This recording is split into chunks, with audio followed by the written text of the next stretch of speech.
চাকরি হারাদের ভাতা মামলায় ধাক্কা রাজ্য সরকারের। আপনাদেরকে আরো একবার জানিয়ে রাখে, কলকাতা হাইকোর্টে চাকরি হারাদের যে ভাতা মামলা, সেই ভাতা মামলায় ধাক্কা খেল রাজ্য সরকার। ভাতা মামলায় অন্তর্বর্তী স্থগিতাদেশ কলকাতা হাইকোর্টের বিচারপতি অমৃতা সিনহার। অন্তর্বর্তী স্থগিতাদেশ দিলেন বিচারপতি অমৃতা সিনহা। 26শে সেপ্টেম্বর পর্যন্ত এই অন্তর্বর্তী স্থগিতাদেশ, এমনটাই জানিয়েছেন কলকাতা হাইকোর্টের বিচারপতি অমৃতা সিনহা। আমরা এই বিষয়ে আরো বিস্তারিত জেনে নেওয়ার চেষ্টা করবো। আমরা যোগাযোগ করেছি আমাদের প্রতিনিধি ষষ্ঠী চট্টোপাধ্যায় এই সঙ্গে। ষষ্ঠী, ঠিক কি বললেন বিচারপতি অমৃতা সিনহা?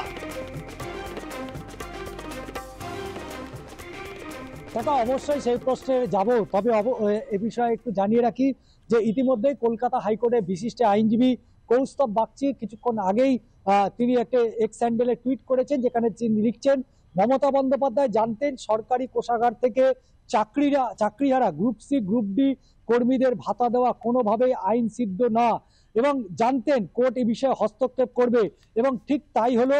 এবার বলা শুরু করবে, দিদি তো টাকা দিতে চেয়েছিল কিন্তু কোর্ট দিতে দিল না। অর্থাৎ এই বিষয় নিয়ে, অর্থাৎ কলকাতা হাইকোর্ট যে অন্তর্বর্তীকালীন স্থগিতাদেশ দিয়েছে, মুখ্যমন্ত্রী মমতা বন্দ্যোপাধ্যায় যিনি গ্রুপ সির এবং গ্রুপ ডি 25,000 এবং 20,000 টাকা করে যে ভাতা দেবেন, মাসিক ভাতা, সেই ভাতা মামলায় আজকে কলকাতা হাইকোর্টের বিচারপতি অমৃতা সিনহা তিনি অন্তর্বর্তীকালীন স্থগিতাদেশ দিয়েছেন। আগামী 26শে সেপ্টেম্বর পর্যন্ত এই স্থগিতাদেশ বলবৎ থাকবে। তার মধ্যে রাজ্য সরকারকে 4 সপ্তাহ সময় দিয়েছে, তারা তাদের বক্তব্য লিখিত আকারে হলফনামা হিসাবে তারা আদালতে জমা দিতে পারবে, এবং 26শে সেপ্টেম্বরের পর পরবর্তী মামলার শুনানি। এবং তুমি জানো যে 26শে সেপ্টেম্বর একেবারে শারদীয় উৎসবের দোরগোড়ায় এসে পৌঁছবে, এবং তারই মধ্যে কলকাতা হাইকোর্ট ছুটি অবকাশকালীনে চলে যাবে অক্টোবরের গোড়াতেই, অর্থাৎ সেপ্টেম্বরের প্রায় শেষের দিকেই। ফলে এই জায়গা থেকে আগামী ভবিষ্যতে এই মামলা কি হতে চলেছে তা বলার অপেক্ষা রাখছে না। তবে রাজ্য সরকারের হাতে যেহেতু সময় থাকছে, তারা যদি প্রয়োজন মনে করে, এক্ষেত্রে অবশ্যই বিচারপতি সিনহার যে নির্দেশ, সেই নির্দেশকে চ্যালেঞ্জ করে তারা ডিভিশন বেঞ্চে দ্বারস্থ হতে পারে। কিন্তু এই মামলার শুনানি চলাকালীন কলকাতা হাইকোর্টের যে পর্যবেক্ষণ, যে যাদেরকে আপনারা টাকা দিচ্ছেন তারা তো বাড়িতেই বসে রয়েছে, তাহলে তারা বাড়িতে বসেই এই 20,000 25,000 টাকা করে পাবে। রাজ্যের কোষাগার থেকে এই টাকা আপনারা কিভাবে দেবেন এবং এই টাকার সোর্স কি? যদিও রাজ্যের পক্ষ থেকে অ্যাডভোকেট জেনারেল কিশোর দত্ত তিনি সেই সময় জানিয়েছিলেন যে এই মামলা এখতিয়ার বহির্ভূত, এবং শুধু তাই নয়, মামলার গ্রহণযোগ্যতা নিয়ে তিনি প্রশ্ন তুলেছিলেন। এবং শুধু তাই নয়, সুপ্রিম কোর্টে যখন এই এসএসসির মামলা শুনানি চলছিল, সুপ্রিম কোর্টের প্রাক্তন প্রধান বিচারপতি সঞ্জীব খান্নার যে ডিভিশন বেঞ্চ, সেই ডিভিশন বেঞ্চের যে পর্যবেক্ষণ, সেই পর্যবেক্ষণে স্পষ্টত জানিয়ে দিয়েছিল শত ধরনের দুর্নীতি রয়েছে। এবং যদিও সেই মামলার পুনর্বিবেচনার আর্জি, অর্থাৎ রিভিউ পিটিশনের আবেদন জানিয়েছে রাজ্য সরকার, সেই মামলা সুপ্রিম কোর্টে বিচারাধীন, কিন্তু এই মামলার সাথে সেই মামলার কোনো যে সম্পর্ক নেই। কিন্তু তবুও আমরা দেখলাম রাজ্যের অ্যাডভোকেট জেনারেল তিনি বললেন যে এই মামলা সুপ্রিম কোর্টে বিচারাধীন, তাই এই মামলা সিঙ্গেল বেঞ্চ শুনতে পারে না। এবং সেই সমস্ত বক্তব্য শোনার পরে, মামলাকারীদের বক্তব্য শোনার পরে, এই টাকা রাজ্যের মানুষের করের টাকা, এই মামলায় এই টাকা কোনোভাবেই এভাবে সরকার খরচ করতে পারে না। আইনজীবী বিকাশ রঞ্জন ভট্টাচার্য এই বিষয়ে প্রশ্ন তুলেছিলেন, এবং মামলার শুনানি শেষে গত 9 জুন মামলার রায়দান স্থগিত রাখেন, এবং আজকে সেই মামলার রায় দিয়েছেন, যেখানে বিচারপতির পর্যবেক্ষণ, আপাতত এই মামলায় কোনো রকম সরকার তারা বিজ্ঞপ্তি বা এই মামলা এই টাকা দেওয়ার ক্ষেত্রে রাজ্য সরকার আইনতভাবে কোনোভাবেই তারা এগোতে পারবে না, যতক্ষণ না সিঙ্গেল বেঞ্চ পরবর্তী কোনো নির্দেশ দিচ্ছেন। যদি বা এক্ষেত্রে রাজ্য সরকার ডিভিশন বেঞ্চে যায়, সিঙ্গেল বেঞ্চের নির্দেশের উপর যদি কোনো স্থগিতাদেশ দেয়, তাহলেই হয়তো রাজ্য সরকার তাদের যে ভাবনা, অর্থাৎ 25,000 এবং 26,000 গ্রুপ সি গ্রুপ ডি দেবে, এবং সেক্ষেত্রে তারা টাকা দিতে পারে। কিন্তু মামলাকারীরা তারাও কিন্তু তাদের অবস্থানে অনড়। তারা মনে করছে দুর্নীতি ধামাচাপা দিতেই সরকারের এই নয়া পন্থী। তবে এই নয়া পন্থায় কতটা তারা সাকসেস বা কার্যকারী হবে, সেটা আগামী ভবিষ্যৎ বলবে। শশী, ইতিমধ্যে রাজ্য সরকারকে ডিভিশন বেঞ্চে যাওয়ার চিন্তা ভাবনা করছে। অবভিয়াসলি এটা কিন্তু ওপেন রয়েছে তাদের কাছে, অর্থাৎ এখন তারা ইচ্ছে করলে ডিভিশন বেঞ্চ যেতেই পারে। শশী,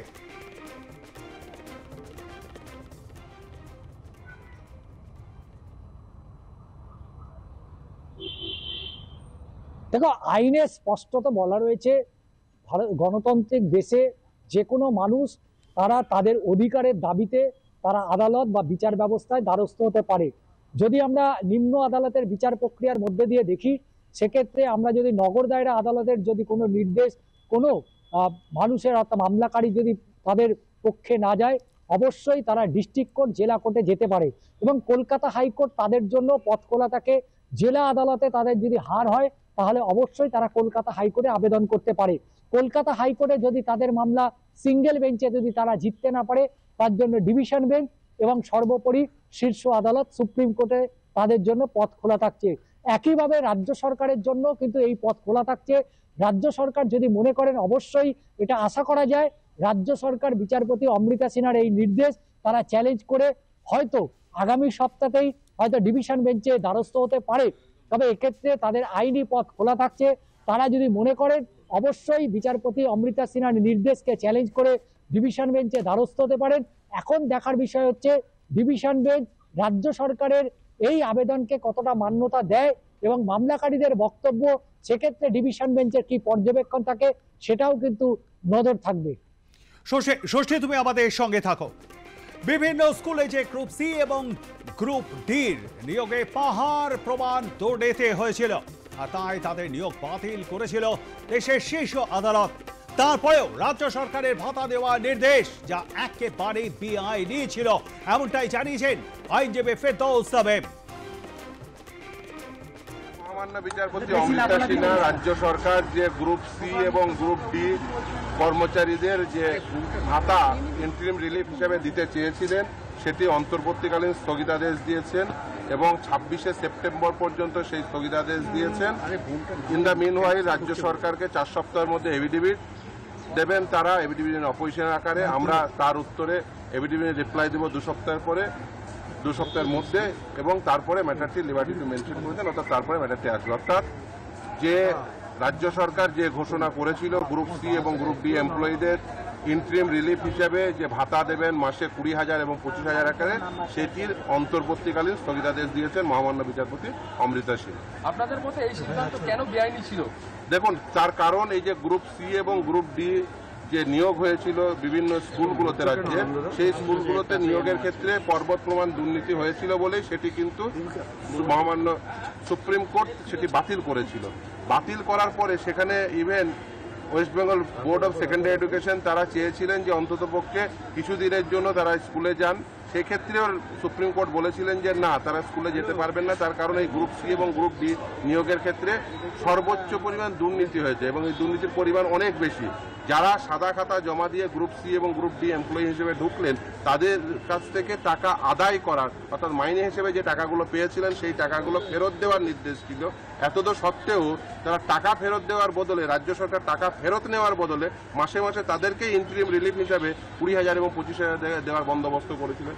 এটা একেবারেই যায় না। আমাদের বক্তব্য খুব পরিষ্কার ছিল যে আমরা বঞ্চিত চাকরি প্রার্থী, আমাদের ওয়েটিং লিস্টে নাম ছিল, আমরা বঞ্চিত হলাম, আমরা আবার ফার্দার বঞ্চিত হব। যদি ভাতা দিতেই হয় তাহলে 31 লক্ষ ক্যান্ডিডেটকে কেন নয়, ভাতা দিলে প্রত্যেককে দাও, না হলে ওই সাদা খাতার যে জমা দিয়ে যারা শিক্ষকতা পেল বা শিক্ষাকর্মী হলো, এক্ষেত্রে ডিসিশনটা ছিল শিক্ষাকর্মীদের জন্য, সাদা খাতা জমা দিয়ে যারা group C group D employee হলো তাদেরকে কেন টাকা দেওয়া হবে? ফলে আজকে সেই আর্গুমেন্টের উপর ভিত্তি করে আপনারা শুনেছেন, সেই আর্গুমেন্ট হয়েছে। আদালত উভয় পক্ষের কথা শুনে আজকে রায় প্রদান করেছেন, আজকে নির্দেশ দিয়েছেন যে অন্তর্বর্তীকালীন স্থগিতাদেশ থাকবে 26 তারিখ পর্যন্ত, 26শে সেপ্টেম্বর পর্যন্ত। 4 সপ্তাহের মধ্যে রাজ্য সরকার এফিডেভিট দেবে, তার রিপ্লাই আমরা 2 সপ্তাহের মধ্যে এফিডেভিট দেবো, তারপরে ম্যাটারটি আবার শোনার জন্য। অভিযোগ এটা ছিল যে দুর্নীতির পাশে দাঁড়াবার জন্য সরকার এই পদক্ষেপ করছে। একদমই। দেখুন, তার কারণ হচ্ছে এই যে দুর্নীতি হয়েছে গ্রুপ সি এবং গ্রুপ ডিতে, সেই দুর্নীতির সঙ্গে সংশ্লিষ্ট রয়েছে অনেকেই, সরকারি আধিকারিক যেমন রয়েছে যেমন মন্ত্রিসভার সদস্যও রয়েছে, যারা দুর্নীতির সঙ্গে যুক্ত। সেই সমস্ত ব্যক্তিদের কাছ থেকে টাকা আদায় করার নির্দেশ ছিল। রাজ্য সরকার এখনো পর্যন্ত কোনো টাকা আদায় করার কোনো প্রকার পদক্ষেপ নেয়নি, এবং শুধু তাই নয়, আমি আর্গুমেন্টের সময় দেখিয়েছিলাম যে কিভাবে টাকা আদায় করতে হবে, সেটাও কিন্তু মহামান্য কলকাতা হাইকোর্ট মহামান্য বিচারপতি দেবাংশু বসাকের ডিভিশন বেঞ্চ সে কথা বলেছিলেন। সেখানে তখন বলেছিলেন যে ডিস্ট্রিক্ট ম্যাজিস্ট্রেটের উপর নির্দেশ ছিল ল্যান্ড রেভিনিউ আকারে সেই টাকাগুলো আদায় করতে হবে, কিন্তু এখনো পর্যন্ত কোনো প্রকার পদক্ষেপ আমরা দেখিনি।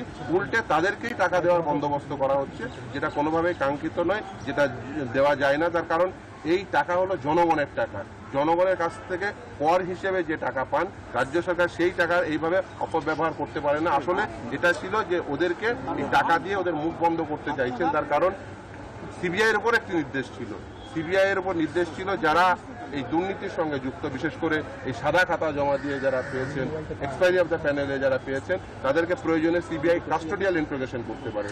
আগে এরা পয়সার বিনিময়ে চাকরি পেয়েছেন, তারপরে এদের কাস্টোডিয়াল ইন্ট্রোগেশন যদি হয় তাহলে এরা মুখ খুলতে পারে, তাহলে আরো অনেকের নাম আসতে পারে এদের মুখ বন্ধ করানোর জন্য ঘুরপথে টাকা দেওয়ার বন্দোবস্ত। আরেকবার যদি বলেন যে আজকের এই নির্দেশের ফলে কি কি ঘটতে চলেছে বা সরকার কি করতে পারবে? সরকার একদমই যে গ্রুপ সি এবং গ্রুপ ডি এমপ্লয়িদের, যারা গ্রুপ সি গ্রুপ ডি শিক্ষাকর্মী ছিলেন, তাদেরকে ওই যে ভাতা দেওয়ার যে ডিসিশন নিয়েছিলেন মাসে 20,000 এবং 25,000, সেই ভাতা তারা দিতে পারবেন না। ক্ষেত্রে অন্তর্বর্তীকালে স্থগিতাদেশ দিলেন মহামান্য বিচারপতি অমৃতা সিনহা।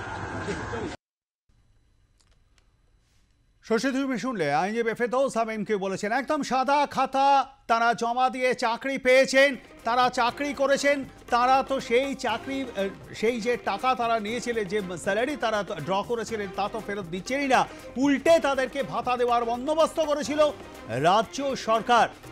এইবারে এটা তো ডিসেম্বর মাস পর্যন্ত জানানো হয়েছিল করা হবে এবং তাদেরকে স্কুলে যাওয়া হবে, কিন্তু আদালত বলে দিয়েছিল তারা স্কুলে যেতে পারবে না এই গ্রুপ সি এবং গ্রুপ ডি। এবং সেক্ষেত্রে দাঁড়িয়ে তারাও তো চলে গেলেন বেশ বাও জলে। গোটা এই বিষয় নিয়ে তাদের আইনজীবী তারা কি কিছু আজকে প্রতিক্রিয়া জানিয়েছেন বা তাদের কোনো প্রতিনিধি আজকে কি আদালতে উপস্থিত ছিলেন? শশী,